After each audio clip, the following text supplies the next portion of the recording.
अस्सलामुअलैकुम। I hope आप सब खैरियत से होंगे। जैसे कि आप जानते हैं कि हमने सेकेंड ईयर की कंप्यूटर की बुक जो है वो स्टार्ट की हुई है और चैप्टर नंबर 11 जो है वो हमारा स्टार्ट है।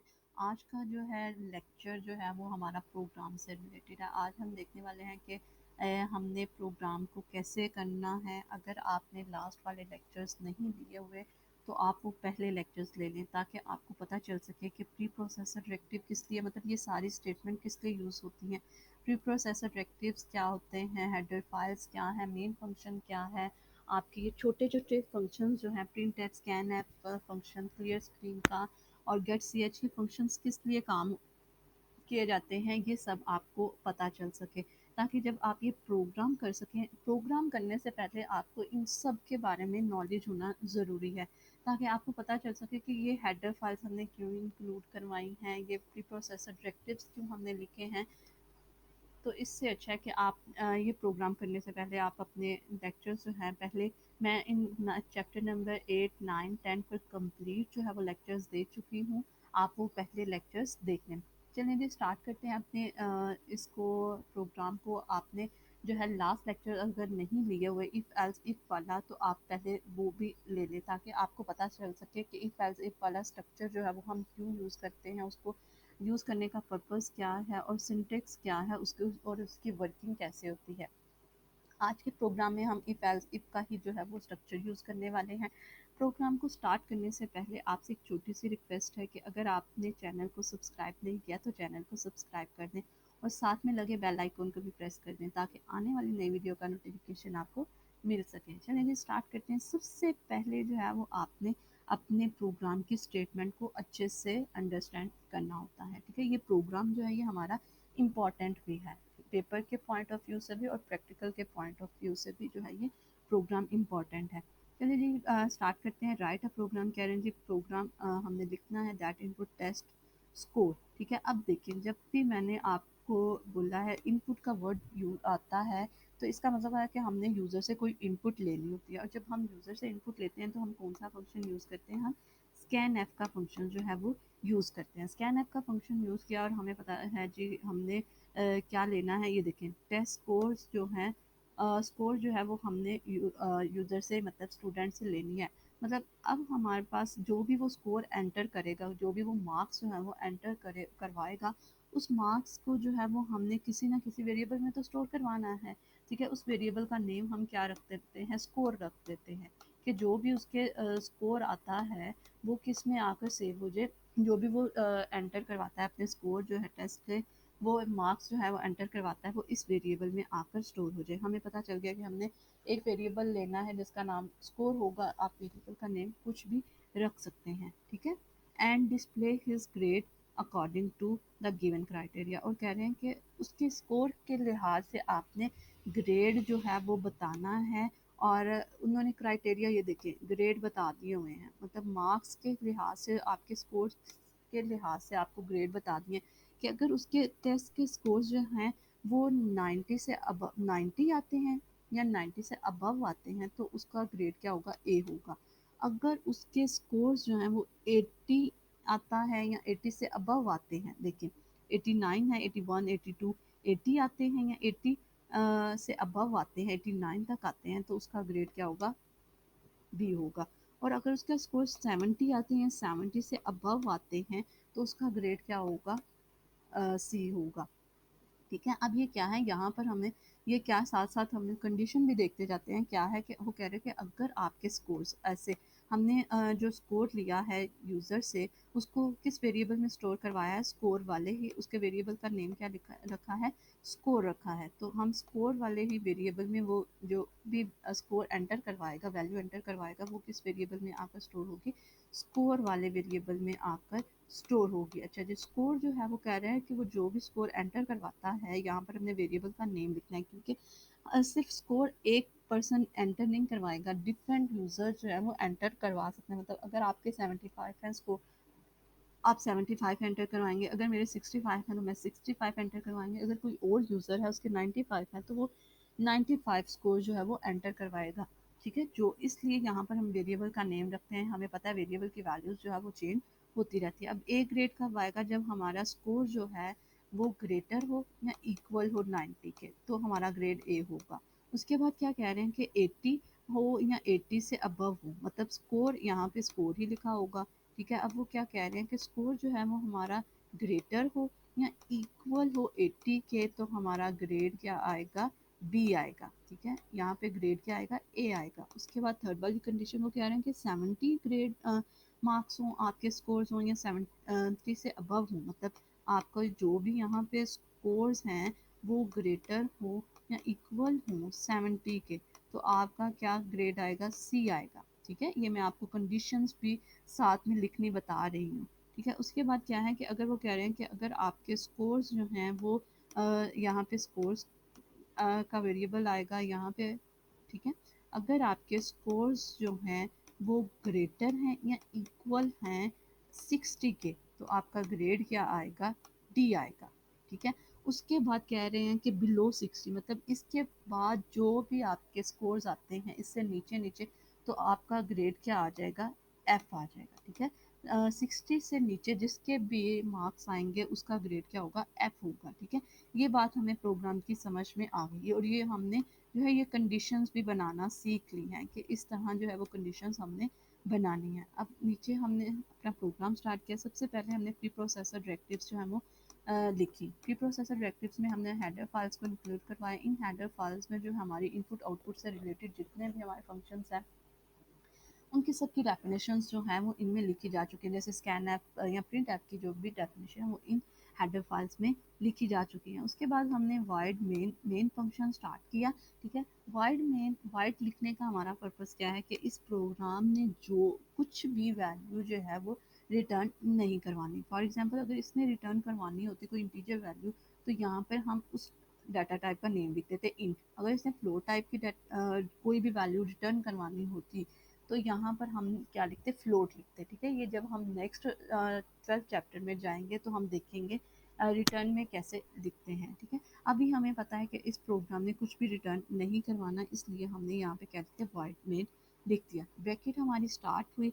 इन उसके बाद जैसे ही ब्रैकेट हमारी स्टार्ट हुई, हमें पता है हमने सबसे पहले वेरिएबल को डिक्लेयर करना होता है। हमने यूज़र से क्या लेना है, स्कोर लेना है। उस वेरिएबल का नेम हमने क्या रख दिया, स्कोर रख दिया। और स्कोर जो है वो हमने उसकी डाटा टाइप क्या रखवा दी, इंटीजर डाटा टाइप जो है उसकी रखवा दी। ठीक है, उसके बाद हमारे पास क्लियर स्क्रीन का फंक्शन यूज़ होगा और ये सेमी कॉलन आपने मस्ट लगाना है हर स्टेटमेंट के साथ।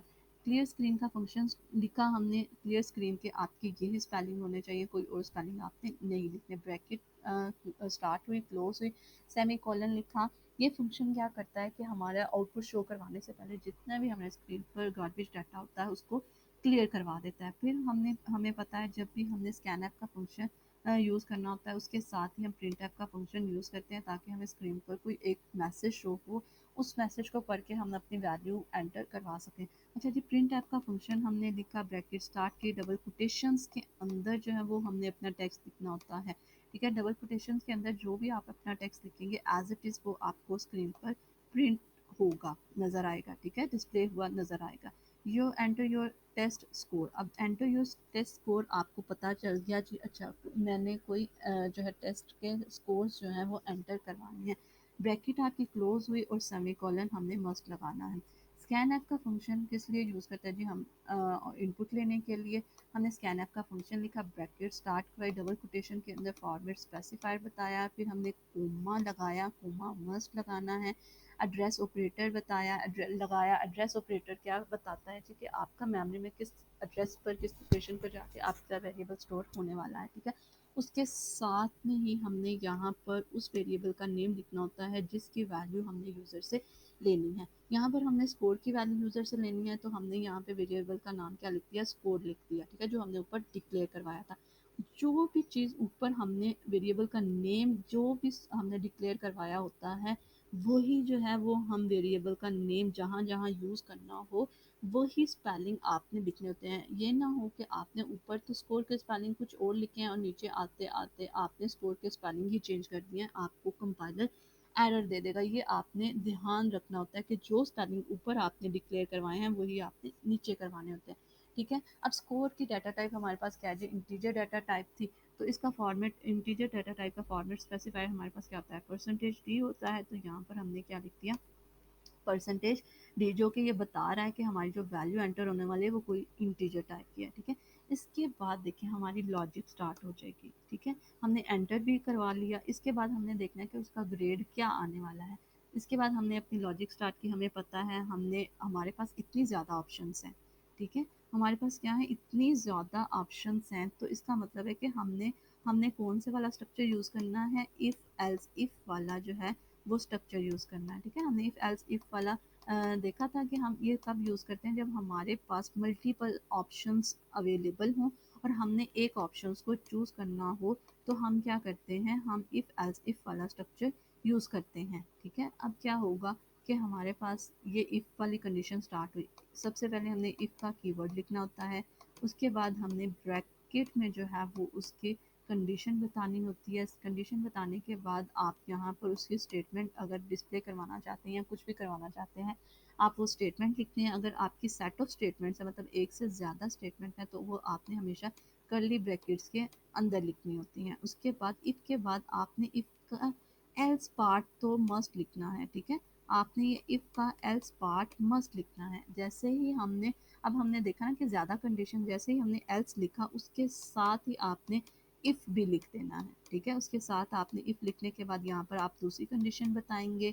फिर अगर उसकी कोई आपकी सेट ऑफ स्टेटमेंट्स आती हैं तो वो आपने कर्ली ब्रैकेट्स के अंदर बतानी होती हैं, ठीक है। ये देखने, अब हमने सबसे पहले कीवर्ड लिखा, इफ़ का कीवर्ड लिखा। अब हमने जी किसकी वैल्यू कंपेयर करनी है, स्कोर की। जो भी यूज़र स्कोर में वैल्यू एंटर करवाता है, अब स्कोर में क्या है हमारे पास, जो भी यूज़र यहाँ पर वैल्यू एंटर करवाएगा वो किस में आकर स्टोर होगी, इस वाले वेरिएबल में आकर स्टोर हो जाएगी। अच्छा जी, अब स्कोर में क्या है कि वो कह रहे हैं कि अगर स्कोर में वो वैल्यू है एंटर करवाता है ग्रेटर देन और इक्वल टू 90, मतलब अगर वो 90 भी एंटर करवाता है तो भी हमारी कंडीशन ट्रू है। अगर वो 95, 91, 90 से ज़्यादा वैल्यू एंटर करवाएगा तब भी हमारी कंडीशन क्या होगी, ये ट्रू होगी। और बाकी जितनी भी कंडीशंस होंगी वो स्किप हो जाएंगी, वो एग्जीक्यूट नहीं होंगी। सिंपल हमें ये यहाँ तक प्रोग्राम जो है हमारा एग्जीक्यूट होगा और हमें प्रिंट करवा देगा स्क्रीन पर।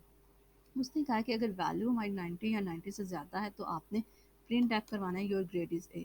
उसके बाद अगर 90 से कम आ जाती है, एल्स इफ़ वाला पार्ट चलेगा, ठीक है। उसके साथ ही नीचे हमने एल्स इफ़ की एक और कंडीशन लिखनी है। अगर हमारी वैल्यू जो है वो 80 है या 80 से अबव है तो आपने स्क्रीन पर प्रिंट क्या करवाना है, ग्रेड बी प्रिंट करवाना है। उसके बाद अगर ये भी नहीं है, 80 भी नहीं है, 80 से कम आती है, तो एक और हमारे पास कंडीशन ऊपर उन्होंने हमें बताई हुई है। फिर हमने एल्स इफ का पार्ट लिखना है, फिर हमने स्कोर लिखना है greater than is equal to 70। ये बताना है कि अगर हमारे स्कोर जो यूज़र एंटर करवाने वाला है उसकी वैल्यू जो है वो स्कोर जो है वो 70 होना चाहिए, या 70 से अबव है तो हमने क्या शो होगा, योर ग्रेड इज सी, ठीक है। उसके बाद अगर उसके 70 से भी ज़्यादा नहीं है, कम है नंबर, एक और कंडीशन हमारे पास, ये देखें, इफ़ इस इफ का एल्स ये वाला है, इस इफ का एल्स जो है वो ये वाला है, इफ का एल्स जो है वो ये वाला है। मैंने आपको बताया ना कि हर इफ का एल्स मस्ट आपने लिखना है।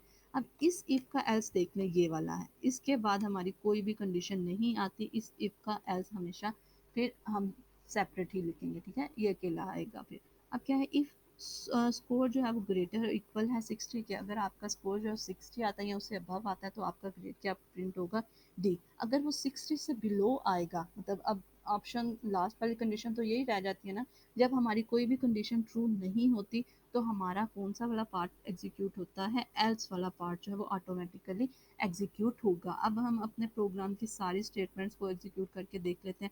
अब फॉर एग्जाम्पल, अच्छा पहले ये वाला पार्ट देख लेते हैं कि यूज़र ने हमें एंटर क्या करवाया जी। यूज़र ने क्या वैल्यू, क्या स्कोर्स जो है वो एंटर करवाई हैं, ये देख लेते हैं। यूज़र ने ये देखिए यहाँ पर क्या एंटर करवाया जी, 74। अब हम देखेंगे यहाँ से हमारा प्रोग्राम यहाँ से कंडीशन जो है वो चेक करना स्टार्ट करेगा। 74 जो है वो ग्रेटर है और इक्वल है 90 के, नहीं, ये तो ग्रेटर और इक्वल नहीं है 90 के, मतलब ये वाली कंडीशन हमारी फॉल्स होगी। उसके बाद जो भी ये नीचे वाली स्टेटमेंट थी ये एग्जीक्यूट नहीं होगी। उसके बाद वो सेकंड कंडीशन को देखेगा। वो अपनी सारी कंडीशन, अगर पहली कंडीशन नहीं ट्रू होती तो दूसरी कंडीशन देखा, अगर दूसरी भी कंडीशन ट्रू नहीं होती वो तीसरी कंडीशन को देखेगा, अगर तीसरी कंडीशन भी ट्रू नहीं होती, मतलब अब हमारी सारी की सारी कंडीशंस ट्रू नहीं होती, तो वो क्या करेगा, वो सिंपल एल्स वाला पार्ट चला देगा। ठीक है, अगर हमारी कोई एक कंडीशन ट्रू हो जाती है तो वो उस वाली कंडीशन को चलाएगा। ठीक है, अब देख लेते हैं नीचे, अब ये कंडीशन ट्रू नहीं हुई, हमारे पास एक और कंडीशन है, हम उसको भी चेक कर लेते हैं। स्कोर में क्या है जी, हमारे पास 74 है, 74 ग्रेटर है इक्वल है या 80 के, नहीं जी, ये भी कंडीशन जो है वो हमारी फॉल्स होगी, मतलब ये भी हमारे पास नहीं कंडीशन चलेगी, और उसकी जो स्टेटमेंट नीचे लिखी है वो भी एग्जीक्यूट नहीं होगी, वो उसको स्किप कर देगा। अब थर्ड वाली कंडीशन जो है इफ एल्स वाली, क्या है हमारे पास 74 ग्रेटर है और इक्वल है 70 के, हाँ जी ग्रेटर है और इक्वल है 70 के, मतलब ये वाली कंडीशन हमारी क्या होगी, ट्रू होगी। अब ट्रू होने की सूरत में इसके नीचे जो भी स्टेटमेंट्स लिखी होंगी, अगर एक स्टेटमेंट है तो उसको कर्ली ब्रैकेट्स में लिखने की ज़रूरत नहीं है, अगर हमारे पास एक से ज़्यादा स्टेटमेंट्स हैं तो उसको हमने हमेशा कर्ली ब्रैकेट्स के अंदर लिखना होता है। ये कंडीशन ट्रू होगी, उसके बाद जो भी स्टेटमेंट होगी वो एग्जीक्यूट होगी। Print F your grade is C, print F का फंक्शन लिखा, ब्रैकेट स्टार्ट की, डबल कोटेशन के अंदर आपने टेक्स्ट लिखना होता है, डबल कोटेशन को क्लोज किया, ब्रैकेट को क्लोज किया और ये सेमीकोलन मस्ट लगाना है। यहाँ पर आपको आपका grade, your grade is C, और इसके बाद आने वाली सारी की सारी जो भी कंडीशन जो भी स्टेटमेंट थी वो क्या होंगी, एग्जीक्यूट नहीं होंगी। ठीक है, अब ये एग्जीक्यूट नहीं होंगी, समझ आ गई आपको। देखें, जो कंडीशन हमारे पास ट्रू होती है सिर्फ उसका जो ब्लॉक है स्टेटमेंट का वो एग्जीक्यूट होता है, बाकी ब्लॉक ऑफ स्टेटमेंट एग्जीक्यूट नहीं होते। अब फॉर एग्जांपल देख लें, एक और कंडीशन ले लेते हैं, अगर वो एंटर करवाता है हमारे पास 50 एंटर करवाता है, अगर उसने स्कोर में क्या जी 50 एंटर करवाया, अब देख लेते हैं, यहाँ से कंडीशन हमारी चेक होगी, 50 जो है वो ग्रेटर है और इक्वल है 90 के, नहीं, गलत होगी कंडीशन, ये वाली स्टेटमेंट भी नहीं चलेगी, उसकी ये वाली स्टेटमेंट भी नहीं चलेगी। इफ एल्स इफ वाला कंडीशन, दूसरी कंडीशन को उसने देखा 50 जो है वो ग्रेटर है इक्वल के, नहीं जी, ये भी कंडीशन फॉल्स होगी, उसकी भी स्टेटमेंट नहीं चलेगी, जो भी उसके नीचे स्टेटमेंट लिखी हुई है। 50 ग्रेटर है 70 के, थर्ड वाली कंडीशन को चेक कर रहे हैं, नहीं, ये भी कंडीशन हमारी फॉल्स होगी, ये वाली कंडीशन के नीचे भी जो भी स्टेटमेंट्स हैं वो भी एग्जीक्यूट नहीं होंगी। उसने फोर्थ वाली कंडीशन देखी, 50 ग्रेटर है इक्वल है 60 के, नहीं जी, ये भी कंडीशन हमारी जो है वो फॉल्स होगी, ये भी हमारी स्टेटमेंट नहीं चलेगी। जैसे ही हमारी कंडीशन ख़त्म हुई, हमारे पास जो लास्ट में एल्स वाला पार्ट आएगा वो क्या होगा, ऑटोमेटिकली वो एग्जीक्यूट हो जाएगा। अब आपको स्क्रीन पर क्या शो हुआ नज़र आएगा, योर ग्रेड इज़ एफ। ठीक है, योर ग्रेड इज एफ, अब आपको यहाँ पर स्क्रीन पर शो हुआ नजर आएगा। अब एक और कंडीशन हम करके देख लेते हैं, अगर फॉर एग्जांपल आपके नंबर आते हैं 90, ठीक है, अब 90 मार्क्स आए आपके, 90 मार्क्स आए, अब यूज़र ने एंटर करवाया 90, ठीक है, यहाँ पर 90 एंटर करवाया। अब देखिए पहली कंडीशन उसने चेक की, 90 ग्रेटर है और इक्वल है 90 के, हाँ जी 90 जो है ग्रेटर तो नहीं पर इक्वल तो है 90 के, ये कंडीशन हो गई हमारी ट्रू। जैसे ही ये कंडीशन ट्रू हुई, हमारी ये वाली स्टेटमेंट एग्जीक्यूट होगी। ठीक है, इसके नीचे जो भी स्टेटमेंट लिखी होंगी, अगर सेट ऑफ स्टेटमेंट्स हैं वो एग्जीक्यूट होंगे, अगर सिंगल स्टेटमेंट तो वो एग्जीक्यूट होगी। ये स्टेटमेंट एग्जीक्यूट हुई, अब आपको स्क्रीन पर क्या लिखा हुआ नज़र आएगा, योर ग्रेड इज़ ए लिखा हुआ नज़र आएगा, और बाकी के जो भी आपकी कंडीशंस थी नीचे वाली स्टेटमेंट्स, ये सेट ऑफ ब्लॉक्स जो थे स्टेटमेंट्स के, वो क्या हो जाएंगे, स्किप हो जाएंगे, वो एग्जीक्यूट नहीं होंगे। ठीक है, इसी तरह जो हमारी कंडीशन ट्रू होगी उसके नीचे जो भी ब्लॉक होगा स्टेटमेंट का वो एग्जीक्यूट होगा, बाकी को वो क्या करेगा, एग्जीक्यूट नहीं करेगा, स्किप कर देगा। अगर इस प्रोग्राम में आपको कहीं पर भी कुछ समझ ना आई हो, आप कमेंट सेक्शन में पूछ सकते हैं। दुआओं में याद रखिएगा। अल्लाह हाफिज़।